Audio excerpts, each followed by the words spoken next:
أعوذ بالله من الشيطان الرجيم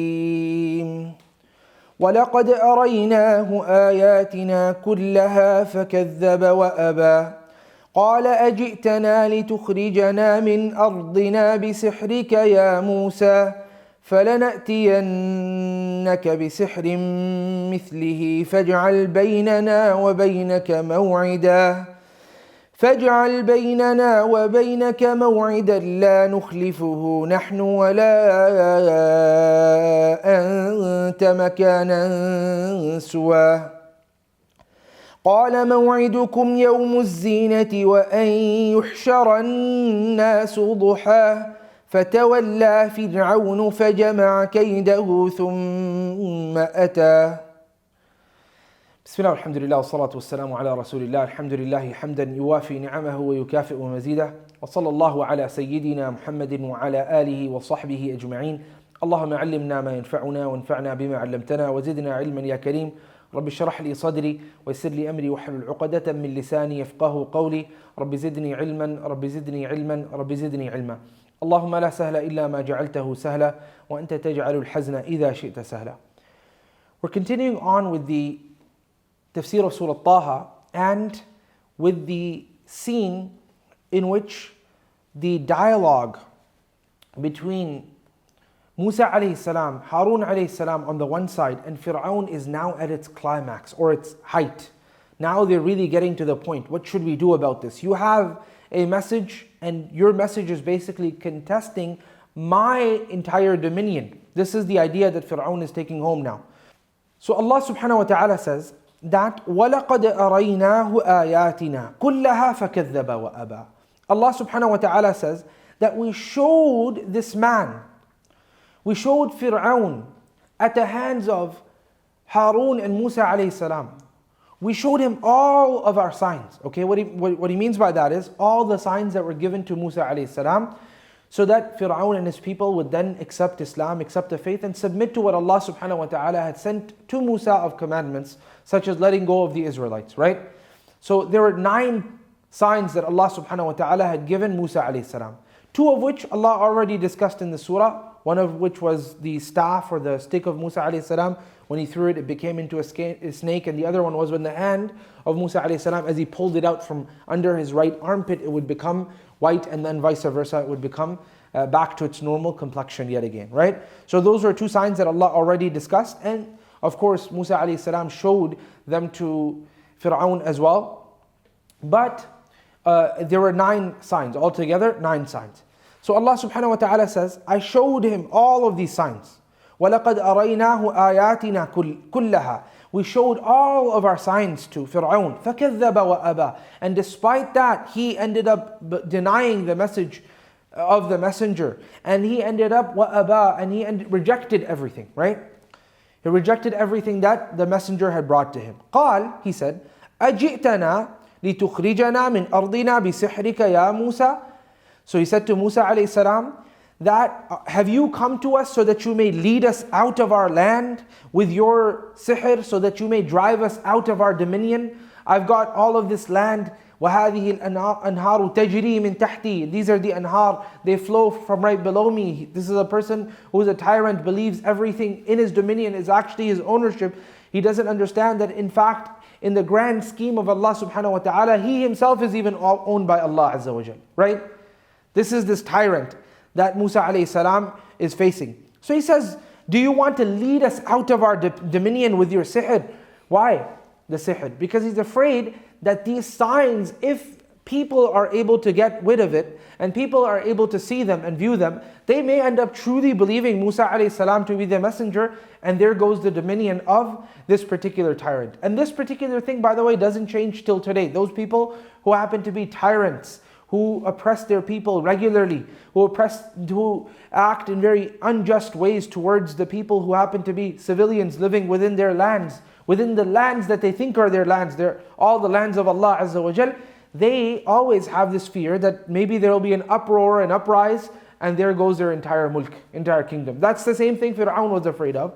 That, do you really want us to, have you brought this sihr, this magic over here so that you may drive us out of our lands? And there was no sihr, of course. Musa alayhi salam's staff, his stick literally turned into a snake. His hand literally became white. And his hand literally became the original complexion again. And the other signs as well. There was no sihr. He thought it was sihr.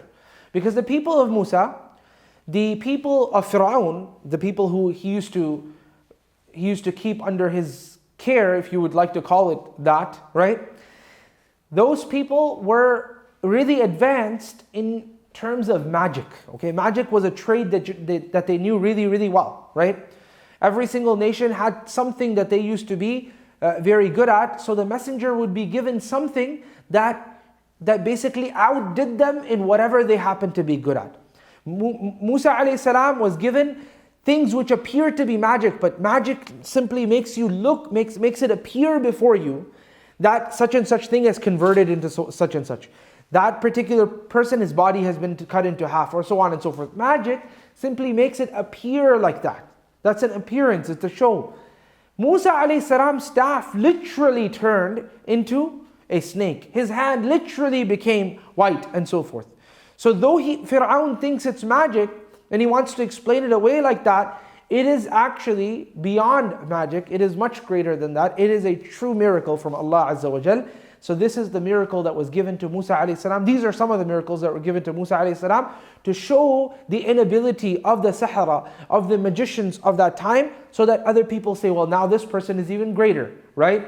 What he must have is actually, in fact, much greater than what the magicians that we thought were very, very great, and the soothsayers that we thought were very, very great. He has something greater than all of them, right? Similarly, the Prophet ﷺ was given the Quran, which happens to be a linguistic miracle, because the Arabs, the one thing they used to boast about, they were nomadic, they had nothing, but the one thing they used to boast about was the Quran. What was their language? Their ability to express themselves and so forth. And their rhetorical culture that they had. They used to boast about their language, and they knew that they had really outdone, rhetorically speaking, a number of different, pretty much the entire world at that specific moment in history. So Allah gave a miraculous Quran, which the linguistic miracles of which till today people continue to discover and find. This is the power of Allah subhanahu wa ta'ala in every single way, shape or form. Allah gave each messenger a miracle which would be suitable for his times. Of course, the Quran is suitable for all times. Because language is something that people boast about across cultures and every single time. And Allah subhanahu wa ta'ala made it so that nobody can come close to the rhetorical power that is within the Quran. Allah subhanahu wa ta'ala says that, again quoting Fir'aun, فَلَنَأْتِيَنَّكَ بِسِحْرٍ مِثْلِهِ. He thinks it's magic, so he says, definitely and of a surety. فَلَنَأْتِيَنَّكَ. Lam لِلتَّوْكِيد. Right? نون التوكيد الثقيلة.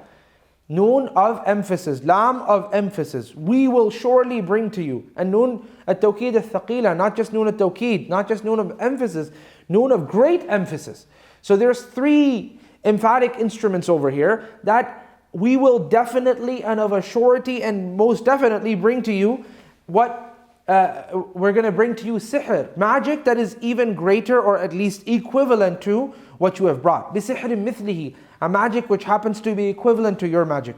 فَاجْعَلْ بَيْنَنَا وَبَيْنَكَ مَوْعِدًا لَا نُخْلِفُ. So make a maw'id, make an appointment between us and between yourself, that neither of us, neither party is going to do ikhlaf of. Neither of the two parties is going to not come to this meeting, okay? So you have a meeting, you have to make it to that meeting. You have a promise, you have to make it to that promise. So he says, none of us are going to overlook this meeting. We're all going to make it to this meeting, all right? لا نخلفه نحن ولا أنت مكانا سوا. Neither are we going to skip the meeting, nor are you going to skip the meeting. We are going to make it to the meeting, the place the appointed time and the appointed space. Okay, maw'id means the appointed time and also the appointed space, the place. So wherever you decide, I'm going to be there, Musa. That's what Fir'aun is basically saying. Makanan suwa, a makan which happens to be suwa. What does suwa mean? Now, normally when let's say both of you are living, you have an appointment with someone and both of you have a reason to meet at that point, right? You're going to decide on a place which has equal distance between yourself and the other party, right? So let's say one person lives in one end of Toronto and the other person lives in the other end of Toronto. You guys are going to decide on a meeting ground or a meeting point which is in the middle, comfortable for both parties. So that's pretty much what Fir'aun is saying. You decide on a point, you decide on a place, and make sure that makan happens to be suwa. وَجَدْنَا أَبَانَا كَانَ حَلَّ بِبَلْدَةٍ سُوًا بَيْنَ قَيْسٍ عَيْلَانَ وَالْفِزْرِ. We found our father, he had stationed himself in a place which happened to be suwan بين قيس عيلان والفزر, which happened to be equal between the land or between the stations of Qais Ailan, a tribe, and also between Al-Fizr as well. So it was an equal spot. That's the point. Suwan. It means a point that is between us. So if this is point A and this is point A and this is point B, Suwa would be right over here. Okay? So decide on a point in which neither one of us has to go further than the other. So Musa alayhi salam decided. He gave him an even more comfortable decision than what he had asked for. He decided on a day in which he will be out anyways, okay? And that is the day of Zina, the day of festival. They used to have a festival known as Yawmuz Zina, the day of beauty, the day of beautification. Now of course, on festive occasions, people end up gathering together perhaps in one place, a lot of people in one place, right? So there's going to be a very large crowd. People will already be out, so they won't have to go out of their way. There will already be a day off work, so to say, right? So all of those things will already be there. It will be the perfect time to get together and do this particular challenge. And come to terms with this particular challenge, where Fir'aun is saying, I'm going to bring something similar to your sihr, your magic. And Musa alayhi salam is saying, I'm not really doing magic. This is a miracle from Allah subhanahu wa ta'ala to prove my prophethood, right? So he says, قَالَ مَوْعِدُكُمْ يَوْمُ الزِّينَةِ. Your maw'id and our appointment and the time of that appointment. He's going to give the time as well, by the way. Your appointment happens to be the day of Zina, the day of beauty. Now some said happens to be the day of Ashura, and others said it happens to be another day. Anyways, whatever happened to be, in that culture, the culture of Fir'aun and so on and so forth, that this particular day was a festive occasion. Whether it was the day of Ashura or happened to be another day, that's not necessarily important. And Allah subhanahu wa ta'ala just told us, it's Yawm al-Zina, it's the day of beauty, which was a festival known to them, right? And what's the time now? Now he's already given a place. He's given the day, the date. And also he's naturally given the place as well, because there was one specific location in which people will gather on the day of Zina, right? Till today on certain celebrations, people of a certain city know that they'll have to be in Times Square in order for them to take part in the party that's going to occur on such and such date, on perhaps New Year's Eve, and so on and so forth. So people know that on this occasion, in this day, this is where people are jamming. This is where the party is happening. Yawm Zina, everybody knew this is where people are partying. This is where it's all going to take effect. And now he gave a time as well. He can give a morning time, he can give an evening time. Remember, they don't necessarily have the same sort of lights that we have today, right? So considering that, Musa alayhi salam picked the perfect time. Not too early, not too late. He didn't pick it too late. Why? Because then there wouldn't be so much time left in the day.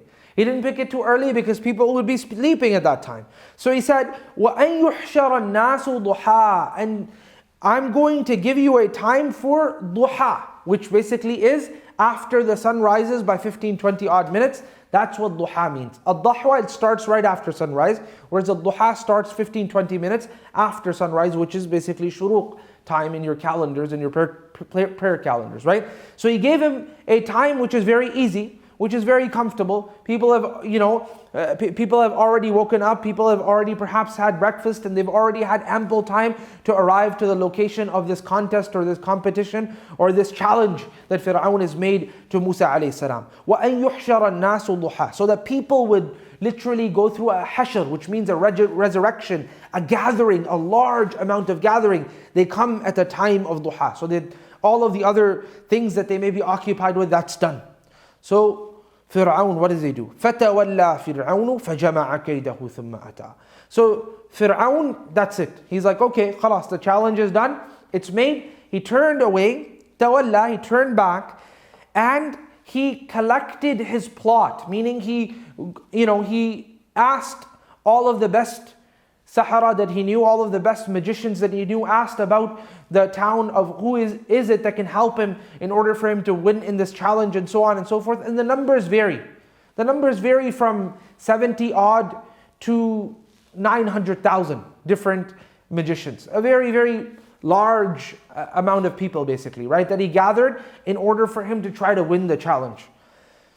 فَجَمَعَ كَيْدَهُ. So he gathered his plot. ثُمَّ أَتَى. Then he came on the day of Zina, on the day of the festive occasion. قَالَ لَهُمْ Musa. Musa alayhi salam spoke to them. Now what's happening? All of these magicians are standing before Musa alayhi salam. Now it's the day of Zina. Now it's the day of that celebration or that festive occasion or that festival, and so on and so forth. People have already had their breakfast. They've already reached this challenge. Now is that the 0 hour, right? So now is the time in which people will figure out whether Musa alayhi salam is telling the truth. Already, by the way, the historians have it that the da'wah, the call of Musa alayhi salam had already circulated within the society. People already knew there was someone called Musa alayhi salam and there was someone called Harun alayhi salam, and that they're claiming that they are in fact prophets and they are in fact messengers. So this claim already became popular and famous. So this was not something that was a mystery to them, and they were definitely very, very keen on attending this challenge, because this challenge would either lead to the loss of Musa and his da'wah, or the win of Musa and his da'wah, and then obviously the loss of Fir'aun. So Musa alayhi salam speaks to all of these magicians, because the magicians, this is their art. Fir'aun may or may not be able to confuse other people within society, but the magicians, they know what they're doing, whether it's right or wrong. They know whether they're just making it appear as if this happens to be a snake, right? Or whether they are actually taking a staff and turning it into a snake. They know that, right? Because there's something called illusion as well. So you can make illusionary form of magic as well. It appears that way, but it really isn't, right? And there's many forms of magic, like they call it sleight of hand and so on and so forth. So it may have appeared to them as if the staff is truly turning into a snake, but that's just appearance. It appears that way. However, magicians know what's sleight of hand and what's real transformation of a staff into a snake. They can see that. So he started giving da'wah to the magicians, who will definitely know what they will see today. قَالَ لَهُمْ. He said to them, Musa alayhi salam said to them, وَيْلَكُمْ, woe to you, O magicians! لَا تَفْتَرُوا عَلَى اللَّهِ كَذِبًا. Don't be lying upon Allah subhanahu wa ta'ala. لَا تَفْتَرُوا عَلَى اللَّهِ كَذِبًا. Don't be fabricating lies upon Allah subhanahu wa ta'ala. فَيُسْحِتَكُمْ بِعَذَابٍ. Because if you fabricate a lie upon Allah subhanahu wa ta'ala, Allah will destroy you with a punishment. Allah will annihilate you with a punishment. Allah will finish you off with chastisement. وَقَدْ خَابَ مَنِ افْتَرَى. And that person who lies, the person who fabricates, he will always be indefinitely of a surety be at loss as well. So this is the message of Musa alayhi salam, first and foremost, telling the magicians not to be liars, right? Because one of the things magicians are really good at is lying. Many a times they'll harm someone and do something and this and that and the other, and they will lie. Internally they feel what they're doing is wrong, but they will continue to lie. So lying is part and parcel of magical culture. To begin with, if it's sleight of hand and you're telling people this actually happened, that in and of itself is a lie, right? So lying is part and parcel of magical culture. So he knows the right thing to get to and the right da'wah to give and the right point to share, and that is stop lying. And if you lie, then you'll always be at loss, and definitely of a surety be at loss, right? You know the last part of this verse, وَقَدْ خَابَ مَنِ افْتَرَى, this is a golden principle. You know, in the Quran, sometimes Allah subhanahu wa ta'ala finishes off the statement with a principle, okay? As opposed to talking about the idea, particularly that particular object or that incident itself, Allah sometimes gives us a general principle within the Quran. So this is one of those general principles within the Quran. Perhaps this was from the statement of Musa alayhi salam to the magicians, and perhaps this was a completion, a tadheel by Allah subhanahu wa ta'ala for the statement of Musa alayhi salam.